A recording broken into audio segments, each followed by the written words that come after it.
మాత్ర నమః నమస్తేనండి. అందరూ బాగుండాలని లలితా పరమేశ్వరి అమ్మవారి ఆశీస్సులు మనందరిపైన ఉండాలని మనస్ఫూర్తిగా కోరుకుంటున్నాను. ఈరోజు కార్తీక మాసం ఈ రోజు నుంచే ప్రారంభము. కనుక ఈ కార్తీక మాసము స్నాన, దాన, జపాలు, పూజలు, ఉపవాస వ్రతాలు మరియు దీపాలు వెలిగించడము, వనభోజనాలు వంటి వాటిని చేయడం వల్ల మనకున్నటువంటి జన్మజన్మల పాపాలను ప్రక్షాళన చేసి అనంతమైన పుణ్యఫలాలను ప్రసాదించే మహిమాన్వితమైన మాసమే ఈ కార్తీక మాసము. అయితే చాంద్రమానం ప్రకారము ఈ కార్తీక మాసం 8వది, శరదృతువులో 2వ మాసము. ఈ మాసంలోని పూర్ణిమ నాడు చంద్రుడు కృతికా నక్షత్ర సమీపంలో సంచరిస్తూ ఉండటం వల్ల ఈ మాసానికి కార్తీక మాసం అనే పేరు వచ్చింది. స్కాంద పురాణంలో కార్తీక మాసానికి సమానమైన మాసం లేదు, శ్రీ మహావిష్ణువునకు సమానమైన దేవుడు లేడు అని, వేదంతో సమానమైన శాస్త్రం లేదు, గంగతో సమానమైన తీర్థము లేదు అని అర్థము. శివునికి ప్రీతిపాత్రమైన మాసమే ఈ కార్తీక మాసము. ప్రతి ఏటా కూడా దీపావళి వెళ్ళిన మరుసటి రోజు నుంచి అతి పవిత్రమైనటువంటి కార్తీక మాసం ప్రారంభమవుతుంది. కనుక ఈ మాసంలో భక్తులంతా కూడా నిత్యము ఆ బోళాశంకరుని నామాన్ని స్మరిస్తూ ఉంటారు. పురాణ కాలం నుంచి కూడా ఈ మాసము ఓ ప్రత్యేకతను సంతరించుకుంది. కనుక హరిహరాదులకు ప్రీతికరమైన ఈ మాసంలో భక్తకోటి యావత్తు కూడా కఠిన నిష్ఠతో చేపట్టే నోములకు ఎంతో ప్రాధాన్యం ఉంది. కాబట్టి ఈ మాసంలో పాడ్యమి, చవితి, పౌర్ణమి, చతుర్దశి, ఏకాదశి, ద్వాదశి తిథుల్లో శివపార్వతుల అనుగ్రహం కోసము మహిళలు పూజలు చేస్తూ ఉంటారు. కనుక హరిహరాదులకు ప్రీతికరము ఈ కార్తీక మాసము. మన భారతీయ సంస్కృతిలో కార్తీక మాసం వచ్చింది అంటే ఆ నెల రోజులు కూడా పండుగ లాగానే గడుస్తూ ఉంటాయి. అందులోనూ కార్తీక మాసము ఈశ్వరారాధనకు చాలా ముఖ్యమైనది. దేశం నలుమూలలా ఉన్నటువంటి వివిధ ఆలయాల్లో రుద్రాభిషేకాలు, రుద్రపూజ, లక్ష బిల్వ దళాలతో పూజలు మరియు అమ్మవారికి లక్ష కుంకుమార్చనలు విశేషంగా జరుగుతూ ఉంటాయి. అలా విశేషార్చనలు జరిపే భక్తులకు ఆ సదాశివుడు ప్రసన్నుడై కొంగు బంగారంలాగా సంతోషం కలిగిస్తాడు. కాబట్టి ఆ స్వామివారికి అశుతోషుడు అనే బిరుదు కూడా వచ్చింది. ఈ కార్తీక మాసం అంతా కూడా ప్రతి ఈశ్వరాలయంలో ఆ రుద్ర నమ్మకము, మంత్రభాగము మారుమోగుతూ ప్రతిధ్వనిస్తూ ఉంటుంది. హిందువుల గృహాల్లో ఆదిత్యం, అంబిక, విష్ణుగణనాథము, మహేశ్వరం అనే పంచాయతన దేవతలను విశేషంగా ఆరాధిస్తారు. కాబట్టి ఈ కార్తీక మాస మహత్యం గురించి నైమిషారణ్య ఆశ్రమంలో శౌనకాది మహామునులు అందరికీ కూడా సూత మహాముని ఎన్నో విష్ణు భక్తుల చరిత్రలు, విష్ణు మహిమలను వినిపించే సమయంలో, ఓ సూత మహాముని శ్రేష్ఠ, కలియుగంలో ప్రజలు సంసార సాగరం నుండి తరింపలేక అరిషడ్వర్గాలకు దాసులై సుఖంగా మోక్ష మార్గం తెలియక ఎన్నో ఈతిబాధలు అనుభవిస్తూ ఉన్నటువంటి ఈ మానవులకు ధర్మాలన్నింటిలోనూ కూడా ఉత్తమ ధర్మమేది, మరియు దేవతలందరిలోనూ కూడా ముక్తి నివసంగు ఉత్తమ దైవము ఎవరు, మానవునికి ఆవరించి ఉన్నటువంటి ఈ అజ్ఞానాన్ని రూపుమాపి పుణ్యఫలం ఇచ్చే కార్యమేది, మరియు ప్రతిక్షణము మృత్యువు వల్ల వెంబడించబడే ఈ మానవులకు మోక్షము కలిగించు చక్కటి ఉపాయం చెప్పమని కోరారు. ఆ ప్రశ్నలు విన్నటువంటి సూత మహాముని, ఓ మునిపుంగవులారా, క్షణికమైన సుఖభోగాల కోసం పరితంపించుతూ మందబుద్ధులు అవుతున్నటువంటి మానవులకు ఈ కార్తీక మాస వ్రతమును హరిహరాదులకు అత్యంత ప్రీతికరమైనది. కనుక దీనిని ఆచరించడం వల్ల సకల పాపాలు హరించబడి మరుజన్మ లేక పరంధామమును పొందగలరు. పుణ్యాత్ములకు మాత్రమే ఈ కార్తీక మాస వ్రతం ఆచరించాలని కోరికను కలగజేస్తాడు. కనుక ఆ పరమాత్మ దుష్టులకు, దుర్మార్గులకు వారి కర్మలు పరిపక్వమయ్యే వరకు కూడా ఏవగింపు కలిగిస్తాడు. ఈ మాసంలో వచ్చే సోమవారాలు, చవితి, ఏకాదశి, ద్వాదశి, పౌర్ణమి అత్యంత పుణ్యప్రదమైనవి. నెల అంతా కూడా సాధ్యపడని భక్తులు కనీసము ఆయా రోజుల్లోనైనా కూడా పవిత్ర పుణ్యనది స్నానం ఆచరించి ఉపవాస దీక్షలు చేస్తూ మహాన్యాసపూర్వక మహారుద్రాభిషేకాలు, లక్ష బిల్వార్చనలు, లక్ష కుంకుమార్చనలు, లలిత విష్ణు సహస్రనామ పారాయణలు, ప్రతినిత్యం కూడా ఉభయ సంధ్యలలో దీపారాధన చేసేవారికి విశేష పుణ్యఫలం లభిస్తుంది. కనుక ఈ కార్తీక మాసం 30 రోజులు కూడా ఆచరించిన వారికి అనంత కోటి పుణ్యఫలం లభిస్తుంది అని చెప్పబడింది. అత్యంత మహిమాన్వితమైనటువంటి కాలమే ప్రదోష కాలము. సూర్యాస్తమయం అయ్యాక 3 గడియలు అంటే 1 గంట ప్రదోషకము, రాత్రికి ఆరంభ కాలమే ఈ ప్రదోష సమయము. ఇలా ప్రతి నిత్యము వచ్చే ప్రదోషాన్ని నిత్యము ప్రదోషంగా చెప్తారు. ఈ ప్రదోషము 4 విధాలుగా మహాత్ములు వివరిస్తూ ఉంటారు. అందులో 1 నిత్య ప్రదోషము, 2 పక్ష ప్రదోషము, 3 మాస ప్రదోషము, మరి 4 మహాప్రదోషము అని చెప్తారు. కొందరు నిష్ఠాపరులు ఈ కార్తీక మాసమంతా కూడా పుణ్యనది స్నానం ఆచరిస్తూ ప్రతి నిత్యము హరిహరాదులను పూజిస్తూ పగలు అపక్వాహారము అంటే వండని ఆహారము, పాలు పండ్లు స్వీకరించి సాయంత్రము భక్తితో కార్తీక దీపారాధనలు పూజలు చేసి నివేదించిన అన్నాన్ని రాత్రి భుజిస్తూ ఉంటారు. ఇలా ఈ కార్తీక వ్రతాన్ని నిత్యము కూడా ఆచరిస్తూ ఉంటారు.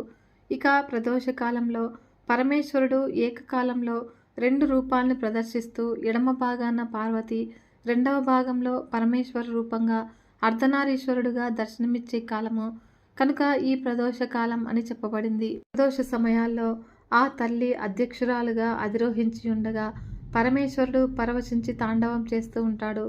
అలా ఆ నృత్యాన్ని దర్శించటానికి దేవతలందరూ కూడా అక్కడ కొలువుతీరి ఉంటారట. ఆ సమయంలో ఆ తాండవ నృత్యానికి అనుగుణంగా సరస్వతీదేవి వీణ వాయిస్తూ ఉంటే బ్రహ్మ తాళం వేస్తాడట. మరి మహాలక్ష్మీదేవి గానం చేస్తూ ఉంటే శ్రీహరి మృదంగం వాయిస్తాడట. ఇంద్రుడు వేణునాదంతో పులకింపజేస్తూ ఉంటాడు. అలాంటి ప్రదోష సమయాల్లో దేవగంధర్వ మహర్షి సిద్ధులందరూ కూడా పరమాత్మ స్వరూపాన్ని కొలుస్తూ ఉంటారట. కాబట్టి ప్రదోష సమయాల్లో శివుని ఆరాధిస్తే శివుని ఆశీస్సులతో పాటు మిగతా దేవతలందరి ఆశీస్సులు కూడా ఏకకాలంలో మనం పొందగలుగుతామని చెప్పబడింది. ఇంకా మనకు ఆ అర్ధనారీశ్వర స్వరూపాన్ని ధ్యానిస్తే 2 ప్రయోజనాలు లభిస్తాయట. 1 కామము అంటే కోరికలను నియంత్రించే శక్తి, మరియు కాలాన్ని అంటే మరణాన్ని జయించే శక్తిని ప్రసాదిస్తాడట. ఇంకా ఈ ప్రదోష దర్శనము సర్వ శుభాలను కలగజేసి సర్వ దారిద్ర బాధలను కూడా తొలగించి సర్వ సంపత్తులు అనుగ్రహిస్తుంది అని ఈ కార్తీక మాసంలో అత్యంత విశేషమైనది ఉత్తరాయణ ఏకాదశి అంటే శ్రీ మహావిష్ణువు పాలకడలిలో ఆదిశేషుని పాన్పు పైన ఆషాఢ శుద్ధ ఏకాదశి రోజున తన యోగ నిద్రను ప్రారంభించి తిరిగి కార్తీక శుద్ధ ఏకాదశి రోజున కళ్ళు విప్పి యోగ నిద్ర నుంచి మేల్కొన్న రోజుకే ఉత్తాన ఏకాదశి అనే పేరు ఉంది. ఆ మరుసటి రోజు ద్వాదశి 33 దేవతలలో శ్రీ మహాలక్ష్మీదేవి సమేతుడై తులసి దాత్రీవనంలో ఉంటాడని చెప్తారు. ద్వాదశినే క్షీరాబ్ది ద్వాదశి అంటారు. అంటే పూర్వము కృతయుగంలో దేవదానవులు పాల సముద్ర మదనం చేసిన రోజు కనుక దీనికి క్షీరాబ్ది ద్వాదశి అని పేరు వచ్చింది. పాల సముద్రాన్ని చిలికారు కనుక చిలుకు ద్వాదశి అని కూడా అంటారు. కనుక స్త్రీలు ఈరోజు వారి సౌభాగ్య సంపదల కోసము తులసి దాత్రి అంటే తులసి కోట దగ్గర విశేష దీపారాధనలు చేసి షోడశోపచారాలతో తులసీదాత్రి లక్ష్మీనారాయణలను పూజిస్తారు. కనుక ఆ రోజు దేశం నలుమూలలా ఉన్నటువంటి ఆలయాల్లోని లక్ష్మీనారాయణల మూర్తులను గొలిపే దీపకాంతితో బాణసంచాలతో సమీప నదీజాలలో తెప్పోత్సవం నిర్వహిస్తూ ఉంటారు. కార్తీక పౌర్ణమి నాడు వరిగడ్డిని వెంటిగా చుట్టి దానిని 2 స్తంభాలకు కట్టి ఆ వెంటిని 3 మార్లు కాగడాలతో వెలిగిస్తూ వాటి క్రింది పార్వతీ పరమేశ్వర్ల ప్రతిమలను పల్లకీలో ఉంచి 3 సార్లు త్రిప్పి జ్వాలా తోరణ వేడుక నిర్వహిస్తారు. అలా హరిహరాదులకు ప్రత్యేక ఉత్సవ వేడుకలను నిర్వహిస్తారు. ఇలా ఈ కార్తీక మాస విశేషాలను చెప్పడానికి సహస్రముఖాలు కలిగిన ఆదిశేషుడు చతుర్ముఖుడైన బ్రహ్మకే సాధ్యం కాదని చెప్పగా ఇక మానవ మాత్రలమైన మనమెంత అని సూత మహాముని చెప్పారు. మన సంస్కృతిలో ఈ దీపారాధన అనేది ప్రధాన అంశము. ఈ దీపదానంలో ఆవు నెయ్యి ఉత్తమోత్తమైనది, మంచు నూనె మధ్యమము, ఇప్ప నూనె అధమము, ఇతర నూనెలు అడవిలో పుట్టిన నూనెలు అధమాతి అధములు. గేదె నేతితో దీపం వెలిగిస్తే పూర్వపుణ్యం కూడా నశించిపోతుందట. అదే స్వల్పంగా ఆవు నెయ్యి కలిపి వెలిగిస్తే దోషం లేదని, అలా 1 మొదలు 1000 వరకు కూడా దీపాలు వెలిగించటము ఎంతో శుభప్రదమని, వాటి సంఖ్యను బట్టి వివిధ ఫలితాలు అందిస్తుందని దీపదాన మహత్యంలో చెప్పి ఉన్నారు. అంటే దీపారాధన పూజా మందిరంలో, దేవాలయాల్లో, గృహ ప్రాంగణాల్లో, తులసి బృందావనంలో, మారేడు, రావి వంటి దేవతా వృక్షాల దగ్గర, పుణ్య నదీ తీరాల్లో వెలిగించటము అత్యంత పుణ్యప్రదమని మన పురాణాలు వర్ణించి చెబుతూ ఉన్నాయి. ఈ మాసంలోనే సోదరి చేతి వంట భగనీ హస్తభోజనం చేసి యథాశక్తి వారికి కానుకలు సమర్పించడంతో పాటు సమీప వనంలో బంధువులు స్నేహితులతో కలిసి ఉసిరి చెట్టును పూజించి సాత్విక ఆహారంతో వనభోజాలు చేస్తూ ఉండటము చాలా మంచిది. అందువల్ల మన జీవన గమనంలో మంచి ఆహ్లాదంతో పాటు అన్నదాన ఫలితం కూడా లభిస్తుంది. అలాంటి మహామహిమాన్వితమైన ఈ కార్తీక మాసంలో నియమనిష్టలతో హరిహరాదులను అనునిత్యము కూడా ఆరాధిస్తూ కార్తీక పురాణ పఠనం చేస్తే అనంతకోటి పుణ్యఫలం లభిస్తుంది అని, ఈ పవిత్ర దినాలలో అలసత్వము వహించకుండా యథాశక్తి దీపదానము, వస్త్ర, ఫల, పుష్ప, సువర్ణ దానాలు మొదలైనవి చేయటం వల్ల ఇహంలో సర్వసుఖాలు అనుభవించడమే కాకుండా జన్మాంతరంలో జన్మరాహిత్యాన్ని పొందగలరని ఈ కార్తీక మాస వ్రత మహాత్యాన్ని గురించి సూత మహాముని శౌనకాది మహామునులకు వివరించాడు. ఆయా మాసాల్లో చంద్రుడు పూర్ణుడై ఏ నక్షత్రంలో ఉంటాడో ఆ నక్షత్రం పేరే ఆ మాసానికి వస్తుంది. కనుక కృత్తికా నక్షత్రంపై చంద్రుడు పూర్ణుడై ఉండటం వల్ల ఈ మాసానికి కార్తీక మాసమని పేరు. ఈ మాసంలో కృత్తికా నక్షత్రానికి దీపారాధనకు, సోమవారాలకు ప్రాధాన్యత ఉంది. ఈ విషయాలను గురించి ఇప్పుడు తెలుసుకుందాము. కృత్తికా నక్షత్రానికి నక్షత్రాల్లో చాలా మంచి ప్రాముఖ్యత ఉంది. దేవతలలో ప్రథముడైనటువంటి అగ్నిదేవుడు ఈ నక్షత్రానికి అధిపతి. అగ్ని నక్షత్రాలైన కృత్తిక, ఉత్తరాషాఢాల్లో మొదటిది కృత్తికయే. వేదకాలంలో సంవత్సరం అంతా కూడా కృత్తికా నక్షత్రంతోనే ఆరంభమయ్యేది. ఈ నక్షత్రాన్ని అగ్ని నక్షత్రం అని అంటారు. మరి అగ్ని 6 ముఖాలు కలవాడు. కృత్తికలు కూడా 6 నక్షత్రాలు. ఈ కృత్తికలు ఒక విశిష్టత ఉంది. అది ఏమిటి అంటే కుమారస్వామి వారిని షణ్ముఖుడు అంటారు. అంటే 6 ముఖాలు కలవాడు అని అర్థము. కనుక ఆకాశంలోని 6 కృత్తికా నక్షత్రాలు మాతృమూర్తులై పాలు ఇవ్వగా కుమారస్వామి వారు 6 ముఖాలతో పాలు తాగాడట. ఈ విధంగా కృత్తికలచే పెంచబడటంతో కుమారస్వామి వారికి కార్తికేయుడు అని పేరు వచ్చింది. ఈ కారణాల వల్ల కృత్తికలకు ప్రాముఖ్యం కలిగింది. ఈ మాసంలో చెప్పుకోదగ్గ మరో అంశమే దీపారాధన. ఈ మాస ప్రారంభం నుంచి కూడా సూర్యోదయానికి పూర్వమే లేచి నదీ స్నానం చేసి శుచిగా పొడి బట్టలు ధరించి దీపారాధన చేయాలి. ఈ మాసంలోనే జ్వాలా తోరణాన్ని కొన్ని చోట్ల వెలిగిస్తూ ఉంటారు. ఈ కాలమంతా కూడా దేవాలయాన్ని దీపాలచే అలంకరించబడి ప్రజలను ఉత్తేజపరుస్తూ శోభాయమానంగా ఉంటాయి. కనుక ప్రతి ఇంటి ముంగిట ఈ మాసాంతం వరకు కూడా దీపం వెలుగుతూనే ఉంటుంది. కనుక కార్తీక మాసంలో స్త్రీలు నదులలో, కోనేటిలలో దీపాలు వదులుతూ ఉంటారు. ఈ దీపాలు ఆకాశంలోని చుక్కల్లాగా ప్రకాశవంతంగా వెలుగుతూ కన్నుల పండుగను కలుగజేస్తాయి. ఈ మాసంలో స్త్రీలు దీపాన్ని దానంగా ఇస్తారు. దీనివల్ల వారికి ఎనలేని కీర్తి సౌభాగ్యాలు కలుగుతాయని భావిస్తూ ఉంటారు. కనుక ఈ దీపాలు మనిషిలోని అజ్ఞానం అనే చీకటిని తొలగించి జ్ఞానం అనే వెలుగును నింపుతాయి. ఈ మాసంలో మాస వారాలలో సోమవారానికి చాలా ప్రత్యేకత ఉంది. సోమవారానికి చంద్రుడు అధిపతి. దేవతలలో ప్రథముడైనటువంటి అగ్ని నక్షత్రాల్లో మొదటిదైన కృత్తికను అధిపతిగా ఉండటము, చంద్రుడు పూర్ణుడై ఈ నక్షత్రం మీద ఉండటం వల్ల మాసంలోని సోమవారాలకు చాలా విశిష్టత కలిగింది. చంద్రుని వారమైన ఈ సోమవారము శివునికి ఎంతో ప్రీతికరమైనది. శైవ భక్తులు ఈ మాసంలో ముఖ్యంగా సోమవారాల్లో భక్తి శ్రద్ధలతో మరియు నియమనిష్టలతో శివుణ్ణి ఆరాధిస్తూ ఉంటారు. కనుక ఈ మాసకాలంలో సూర్యోదయ పూర్వమే బ్రహ్మముహూర్తంలో నదీ స్నానం చేసి హరహర శంభో అంటూ శివుణ్ణి స్తుతిస్తూ భక్తి ప్రపంచంలో మునిగిపోతూ ఉంటారు. ముఖ్యంగా శైవ భక్తులు ఈ మాసమంతా కూడా ఉపవాసం ఉండి శివుడిని పూజిస్తూ ఉంటారు. శివప్రీతికరమైన సోమవారం రోజున బాణోదయం ముందు లేచి స్నానాది కార్యక్రమాలు ముగించుకొని పొడి బట్టలు ధరించి మొదటగా దీపారాధన చేయాలి. అనంతరము శివుడికి రుద్రాభిషేకం చేయించి శివవ్రత నియమాలను పాటించాలి. కనుక ఈ విధంగా చేయటం వల్ల నిత్యము కూడా శ్రీ సంపదలతో సుఖ సౌఖ్యాలతో వర్ధిల్లుతారని ప్రజల నమ్మకము. మరియు సూర్యుడు తులారాశిలో ప్రవేశించిన నాటి నుండి కానీ కార్తీక మాసం ఆరంభమైనటువంటి శుద్ధ పాడ్యమి మొదలుకొని కానీ వ్రతారంభం చేయాలి. అలా ప్రారంభించే సమయంలో కార్తీక దామోదర నీకు వందనములు, నాచే ఆరంభింపబడే కార్తీక వ్రతాన్ని విఘ్నం లేకుండా చేయమని తర్వాత స్నానం చేయాలి. ఆ విధంగా జీవనదికి వెళ్ళి గంగకు, శ్రీమన్నారాయణునకు భైరవుని స్మరించి భైరవాజ్ఞను తలదాల్చి మొలలోతు నీటిలో నిలవబడి మొదట సంకల్పం చెప్పుకొని సూక్తాలను చదివి మార్జన మంత్రములతోనూ విమర్శన మంత్రములతోనూ గంగోదకములతోనూ శిరస్సును జల్లుకొని స్నానాన్ని ఆచరించాలి. తర్వాత సూర్యుడికి ప్రదానం చేసి దేవతలకు, ఋషులకు, పితృదేవతలకు క్రమ ప్రకారంగా తర్పణాన్ని వదలాలి. అప్పుడు అది సుస్నానం అవుతుంది.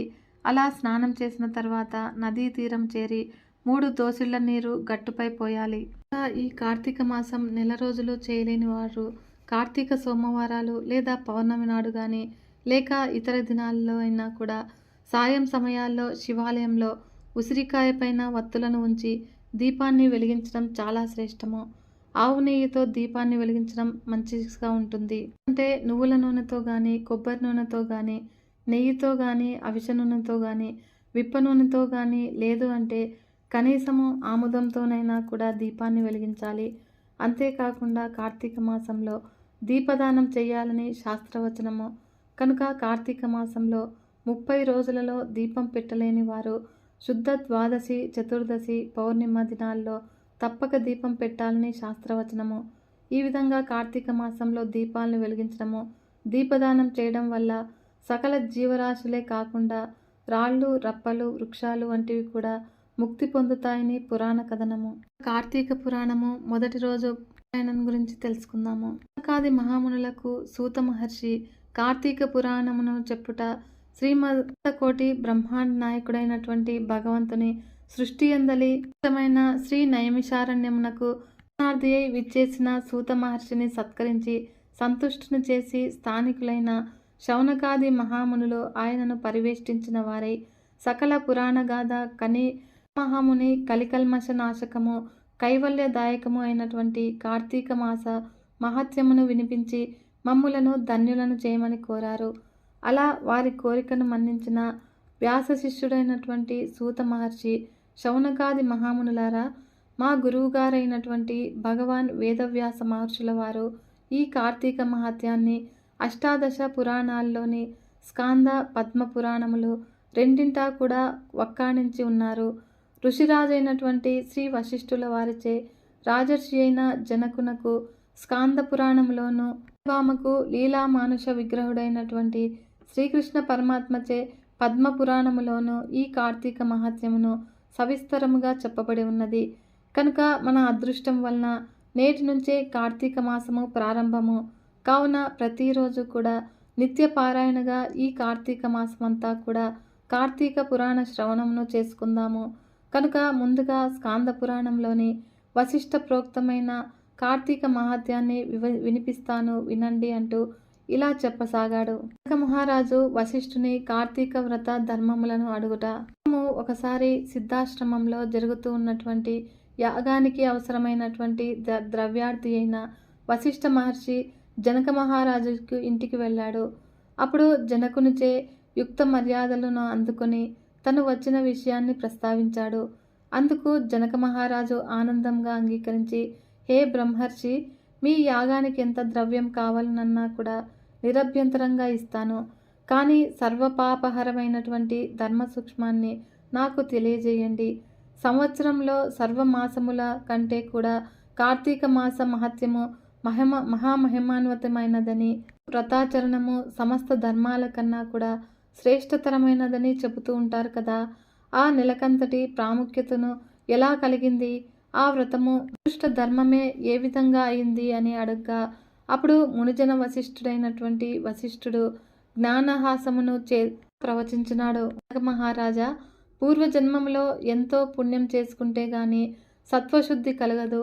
ఆ సత్వశుద్ధి కలిగిన నీ వంటి వారికి మాత్రమే ఇటువంటి పుణ్యప్రదమైనది వినినంత మాత్రం చేతనే అన్ని పాపాలను కూడా అణిచివేసేది అయినటువంటి కార్తీక మహత్యమును వినాలనే కోరిక కలుగుతుంది. విశ్వశ్రేయాన్ని దృష్టిలో ఉంచుకొని నీవు అడిగినటువంటి సంగతులను చెబుతాను విను అని. ఓ విదేహ కార్తీక మహాలో సూర్యుడు తులా సంక్రమణంలో ఉండగా సహృదయతతో ఆచరించే స్నాన దాన జప పూజాదులు విశేష ఫలితాలనిస్తాయని తెలుసుకో. ఈ కార్తీక వ్రతాన్ని తులా సంక్రమణాదిగా గాని శుద్ధ నుంచి గాని ప్రారంభించాలి. ముందుగా దామోదర, నా ఈ వ్రతమును నిర్విఘ్నంగా పూర్తి చేయము అని నమస్కారపూర్వకంగా సంకల్పించుకొని కార్తీక స్నానంని ఆరంభించాలి. ఈ కార్తీక మందలి సూర్యోదయ వేళ కావేరీ నదిలో స్నానం చేసిన వారి పుణ్యము చెప్పనలవి కాదు. సూర్యుడు తులారాశిని ప్రవేశించగానే గంగానది ద్రవరూపం ధరించి సమస్త నదీ జలాల యందున చేరుతుంది. వాపి కూప తటాకాది సమస్త జలాశయాల్లోనూ కూడా శ్రీ మహావిష్ణువు వ్యాపించి ఉంటాడు. బ్రాహ్మణుడైన వాడు కార్తీక మాసంలో నదికి వెళ్ళి హరిధ్యానదితుడై కాళ్ళు చేతులు కడుక్కొని ఆచమించి శుద్ధాత్ముడై మంత్రయుక్తముగా భైరవాజ్ఞను తీసుకొని మొలలోతు నీటిలో నిలబడి స్నానాన్ని చేయాలి. ఒకానొక దినమున పార్వతీ పరమేశ్వరులు గగనమున విహరించుచూ ఉండగా పార్వతీదేవి, ప్రాణేశ్వర, సకలైశ్వర్యములు కలగజేయునట్టుది సకల మానవులు కూడా వర్ణభేదములు లేక ఆచరించదగినది, శాస్త్ర సమ్మతమైనది, సూర్యచంద్రులు ఉన్నంత వరకు కూడా ఆచరింపబడేది అగిన వ్రతమును వివరించుడు అని కోరెను. అంతటా మహేశ్వరుడు మందహాసమును చేత, దేవి, నీవు అడుగుచున్న వ్రతము స్కాంద పురాణమున చెప్పబడి ఉన్నది. దానినిప్పుడు వశిష్ఠ మహాముని మిథిలాధీశుడగు జనక మహారాజునకు వినవించబోతూ ఉన్నాడు. చూడుము అని మిథిలా నగరం వైపు చూపిస్తూ ఉండగా మిథిలా నగరంలో వశిష్ఠుని రాకకు జనకుడు సంతోషించి అర్ఘ్యపాద్యములతో సత్కరించి కాళ్ళు కడిగి ఆ జలమును శిరస్సుపై చల్లుకొని, మహాయోగి మునివర్య, తమ రాక వల్ల నేను, నా శరీరము, నా దేశము, నా ప్రజలు అందరము కూడా పవిత్రులమైతిమి. తమ పాదధూళి చేత దేహము పవిత్రమైనది. తమరు ఇక్కడికి వచ్చినారో సెలవియ్యండి అని వేడుకొన్నాడు. వశిష్ఠుడు, జనక మహారాజా, నేనొక మహాయజ్ఞమును చేయ తలపెట్టుతిని. కావలసినటువంటి అర్థబలమును అంగబలమును నిన్ను అడిగి క్రతువు ప్రారంభించవలనని నిశ్చయించి ఇరుల వచ్చితిని అని పలుకగా, జనకుడు, మునిచంద్రమ, అటులనే ఇస్తాను, స్వీకరించండి. కానీ చిరకాలం నుంచి కూడా నాకొక సందేహం కలదు. తమ పోటీ దైవజ్ఞులను అడిగి సంశయమును తీర్చుకొనదలుచుతిని కనుక నా అదృష్టం కొలది ఈ అవకాశం దొరికినది. కనుక గురురత్న, సంవత్సరములలో గల మాసములలో కార్తీక మాసమే ఎందుకంత పవిత్రమైనది? ఆ కార్తీక మాసము గొప్పదనం ఏమిటి అనే సంశయమును నాకు చాలా కాలం నుంచి కూడా ఉన్నది. కనుక తాము కార్తీక మహత్యం గురించి వివరించవలసింది అని ప్రార్థించెను. వశిష్ఠ మహాముని చిరునవ్వు నవ్వి, రాజా, తప్పక నీ సంశయమును తీర్చగలను. నేను చెప్పబోయే వ్రత కథ సకల మానవులు ఆచరించదగినది, సకల పాపహరమైనది అయిన ఉన్నది. ఈ కార్తీక మాసము హరిహర స్వరూపము. ఈ మాసమునందు ఆచరించు వ్రతము యొక్క ఫలము ఇంత అంతా అని చెప్పనలవి కాదు, వినుటకు కూడా ఆనందదాయకమైనది. అంతేగాక వినినంత మాత్రముననే ఎట్టి నరకములు బాధలు కూడా ఇహమందును మరియు పరమందును సౌఖ్యమును పొందగలరు. కనుక నీ పోటీ సజ్జనులు ఈ కథను అడిగి తెలుసుకొనుట ఉత్తమమైనది. కనుక శ్రద్ధగా ఆలకించుము అని ఇలా చెప్పడం ప్రారంభించాడు. మిథిలాధీశ్వర, జనక మహారాజా, ఏ మానవుడైనను కూడా ఏ వయస్సు వాడైనను ఉచ్చ నీచ అనే భేదము లేకుండా కార్తీక మాసంలో సూర్యభగవానుడు తులారాశియందు ఉండగా వేకువజామున లేచి కాలకృత్యములను తీర్చుకొని స్నానము ఆచరించి దాన ధర్మములను దేవతా పూజలను చేసినచో దానివలన అగణిత పుణ్యఫలము లభిస్తుంది. ఈ కార్తీక మాస ప్రారంభం నుండి ఇలా చేయుచు విష్ణు సహస్రనామార్చన, శివలింగార్చన ఆచరించుస్తూ ఉండాలి. ముందుగా కార్తీక మాసమునకు అధిదేవతైనటువంటి దామోదరునికి నమస్కరించి, ఓ దామోదర, నేను చేయు కార్తీక వ్రతమునకు ఎలాంటి ఆటంకములు రానియక నన్ను కాపాడుము అని ధ్యానించి వ్రతమును ప్రారంభించవలను. కార్తీక స్నానము ఏ విధంగా చేయవలనన్నా, ఓ రాజా, ఈ వ్రతమాచరించు దినములలో సూర్యోదయమునకు పూర్వమే లేచి కాలకృత్యములు తీర్చుకొని నదికి పోయి స్నానమాచరించి గంగకు, శ్రీమన్నారాయణనకు, పరమేశ్వరునకు, భైరవునకు నమస్కరించి సంకల్పము చెప్పుకొని మరలా నీట మునిగి ఆ సూర్యభగవానునకు అర్ఘ్యప్రదానము చేసి పితృదేవతలకు క్రమప్రకారముగా తర్పణను ఓనర్చి గట్టుపై 3 దోసిళ్ల నీళ్లు పోయవలను. ఈ కార్తీక మాసంలో పుణ్యనదులైనటువంటి గంగా, గోదావరి, కృష్ణ, కావేరి, తుంగభద్ర, యమున మొదలైన నదులలో ఏ ఒక్క నదిలోనైనా కూడా స్నానం ఆచరించిన ఎడల గొప్ప ఫలితము కలుగుతుంది. కనుక తడి బట్టలు వీడి మడిబట్టలు కట్టుకొని శ్రీ మహావిష్ణువునకు ప్రీతికరమైనటువంటి పుష్పములను తానే కోసి తెచ్చి నిత్య ధూపదీప నైవేద్యములతో భగవంతునికి పూజ చేసి గంధము తీసి భగవంతునికి సమర్పించి తాను కూడా బొట్టు పెట్టుకుని ఆ తర్వాత అతిథి అభాగ్యులను కూడా పూజించి వారికి ప్రసాదం పెట్టి తన ఇంటి వద్ద కానీ దేవాలయంలో కానీ లేక రావి చెట్టు మొదట కానీ కూర్చొని ఉండి ఈ కార్తీక పురాణమును చదువుకొలను. ఆ సాయంకాలము సంధ్యావందనమును ఆచరించి శివాలయమందు కానీ విష్ణాలయమునందు కానీ లేక తులసికోట వద్ద కానీ దీపారాధన చేసి తమ శక్తిని బట్టి నైవేద్యమును తయారు చేయించి స్వామివారికి సమర్పించి అందరికీ కూడా పంచిపెట్టి తర్వాత తాను కూడా భుజించవలను. అన్నాడు మృష్టాన్నముతో భూత తృప్తి చేయవలను. ఈ విధంగా వ్రతమాచరించిన స్త్రీ పురుషులకు కూడా పూర్వమందున ప్రస్తుత జన్మనందును చేసిన పాపం పోయి మోక్షమునకు అర్హులగుదురు. కనుక ఈ వ్రతమును చేయుటకు అవకాశం లేనివారు వ్రతము చేసిన వారిలను చూసి వారికి నమస్కరించినచో వారికి కూడా తత్సమాన ఫలితము దక్కుతుంది. జనక మహారాజుకు వశిష్ఠ మహర్షి వివరించాడు. అధ్యాయము మొదటి రోజు పారాయణము సమాప్తము. ఈ వీడియో కనుక మీకు నచ్చినట్లయితే ఒక చిన్న లైక్ చేసి మన ఛానల్ని ఇంతవరకు సబ్స్క్రైబ్ చేసుకోకుంటే సబ్స్క్రైబ్ చేసుకొని సపోర్ట్ ఇవ్వండి ఫ్రెండ్స్. మరొక మంచి వీడియోతో మీ ముందుకు వస్తాను. అంతవరకు సెలవు. నమస్కారం.